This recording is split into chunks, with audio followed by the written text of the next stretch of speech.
재판 얘기를 쭉 하다 보니까 영장 얘기 하다 보니까 시간이 많이 가가지고요. 그래서 저희가 이제 민주당 얘기를 좀 해봐야 될 것 같은데 이재명 대표 이제 퇴원해서 곧 돌아오시겠죠. 민주당이 앞으로 이제 어떻게 바뀌어야 한다고 보시는지 아니면 어떻게 바뀔 거라고 예상을 좀 하시는지 이것도 좀 예. 궁금합니다.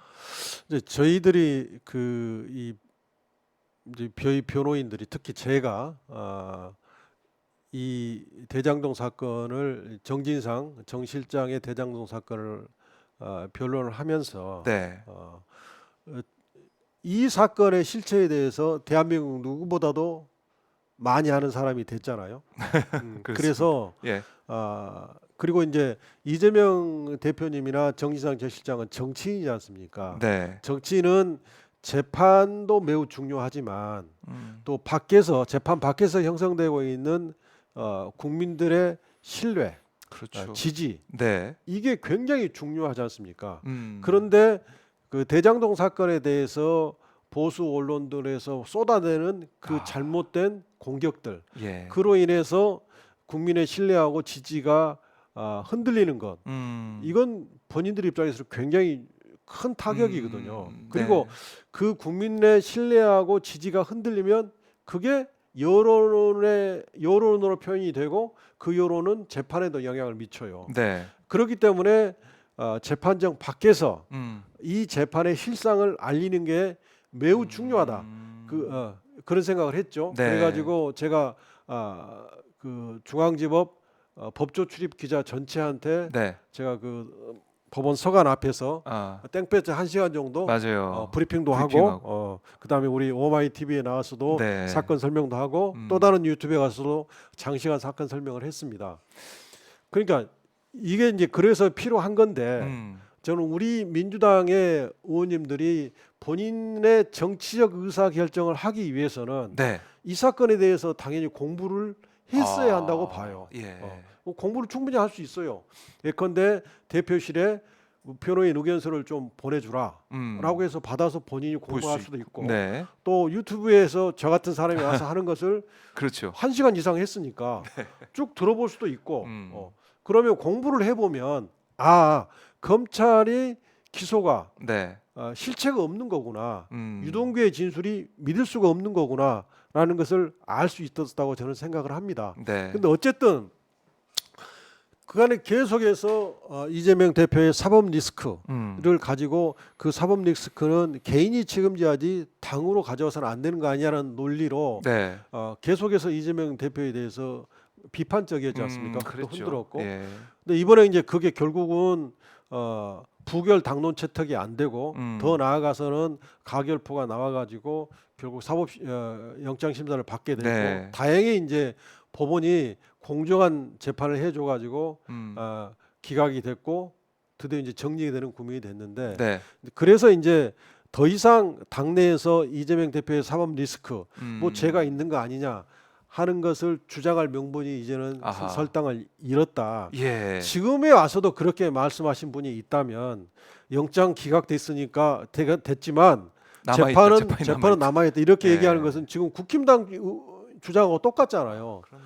그렇게 얘기하는 것은 음, 대단히 옳지 않다. 네, 그래도 우리 같은 민주당원이라면 이제는 음, 더 이상 그런 주장을 해서는 안 된다 하는 네, 생각이고요. 아, 그래서 이제 이런 상황이 이렇게 됐기 때문에 네, 이제 이재명 대표님이 이제 그간의 그 족쇄 이런 게 이제 해제가 됐기 때문에 네, 이제 드디어 본인이 하고 싶은 음, 정치를 할 수 있는 상황, 본인의 뜻대로 민주당을 이끌어갈 수 있는 상황이 됐다. 아하, 그리고 지금 이제 검찰 독재 정권에 대해서 네, 명백히 이제 반대하는 주장을 선명하게 하고 좀 지금 윤석열 정권은 마치 우리를 뭐 공산 전체주의라 하는데 예, 제가 볼 때는 검찰 독재 정체주의예요. 그래서 아, 이 검찰 독재 전체주의하고 저는 민주주의 세력으로 아, 보이거든요. 예, 이렇게 이제 검찰 독재 제 전체주의 대 전체주의, 예, 민생 민주주의 민주주의, 대 이 대결 국면을 선명하게 가져가면서 네, 민주당이 민생 민주 정치를 하는데 음, 이제는 전력을 투입할 수 있다. 아, 그리고 이 대표가 당을 네. 혁신할 수 있다, 개혁할 수 있다. 그런 이제 힘을 확보를 했고 네. 그렇게 가실 것이다. 아하. 저는 그렇게 예상합니다. 알겠습니다. 그 예상이 어떻게 현실화가 될지 저희가 한번 지켜보도록 하고요. 자, 내년 총선도 이제 뭐 거의 이제 내년 4월이니까 얼마 안 남은 것까지 그렇죠. 느껴져요. 네. 다음 주에 바로 이제 강서구청장 보궐선거도 있고 내년 총선 그러면 제일 큰 변수 어떻게 좀 보고 계신지 이것도 좀 궁금합니다. 이제 뭐 정치적 이슈 또는 네. 뭐 지금 검찰의 뭐 검찰 이슈 이런 것도 중요하지만 음, 국민들이 결국 중요하게 여기는 것은 경제 같습니다. 그러니까요. 경제, 아무리 민생. 정치 얘기 우리가 많이 하고 한다고 예, 해도 결국 예, 경제인 것 같아요. 그리고 뭐 당장 먹고 살기 힘든데 네. 지금 윤석열 정권이 하고 있는 것처럼 이념 논쟁, 뭐 이념주의자라고 해야 되나요? 그것은 참 한가한 얘기로 들리는 거죠. 그래서 제가 이제 어제 그 경제 수치를 봤더니 네. 코스피가 405로 떨어졌더라고요. 그러니까요. 그다음에 어제. 삼성전자 주가도 67,500원으로 네. 떨어졌고 환율도 1,355원이면 꽤 높지 않습니까? 네. 그리고 무엇보다도 이 생산 소비 투자 이걸 트리플 감소라고 경제지도 났더라고요. 그러면 생산 소비 투자가 다 감소했다. 설비 투자는 전월 대비 8.9%, 전달에 비해서 8.9% 설비 투자가 감소했다는 거예요. 1년 전하고 비교했을 때 11%가 감소했다는 거예요. 네.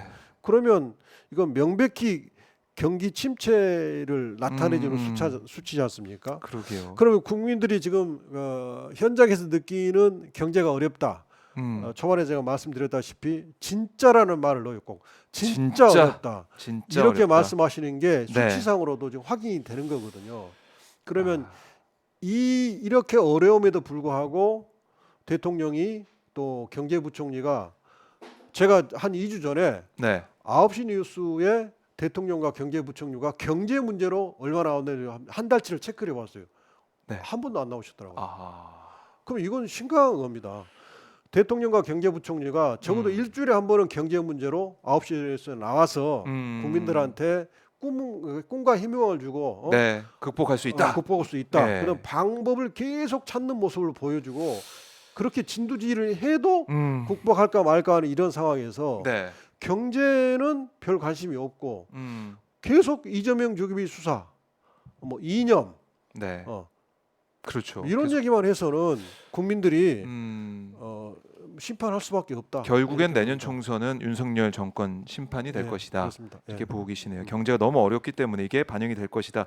이런 말씀이신데, 자 저희가 계속해서 이제 달려오다 보니까 1시간이 거의 다 됐습니다. 그 시간이 너무 빨리 갔는데 다음에 또 나오셔가지고 여러 가지 현안과 또 이재명 대표 관련된 얘기 좀 저희가 들어보도록 하고 오늘 좀 마무리 좀 해야 될 것 같은데 끝으로 저희 시청자분들께 못다 하신 말씀이나 꼭 하고 싶은 말씀이 있다면 좀 한 말씀 좀 부탁드리겠습니다.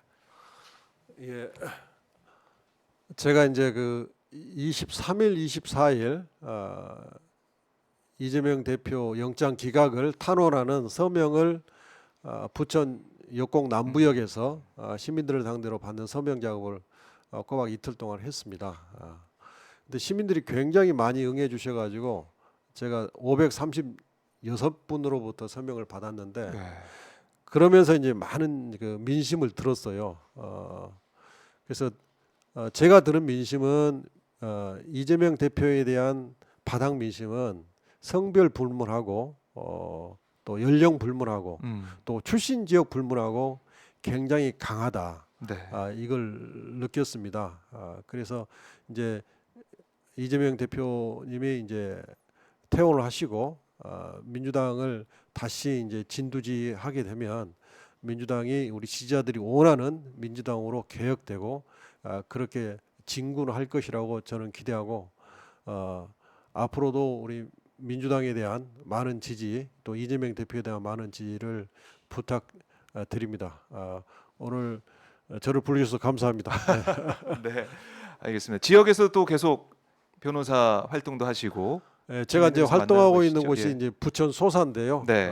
거기 이제 변호사 3위를 두고 있고 열심히 시민들을 만나고 있습니다. 예. 알겠습니다. 그 민심을 계속 듣고 다니시고 그 민심이 또 앞으로 이제 정치 활동과 네. 또 민주당 앞으로의 여러 가지 계획이 어떻게 반영될지도 저희가 지켜보도록 하겠습니다. 자, 특보님 오늘 말씀 잘 들었고요. 다음에 또 뵙겠습니다. 감사합니다. 네, 고맙습니다. 네, 감사합니다.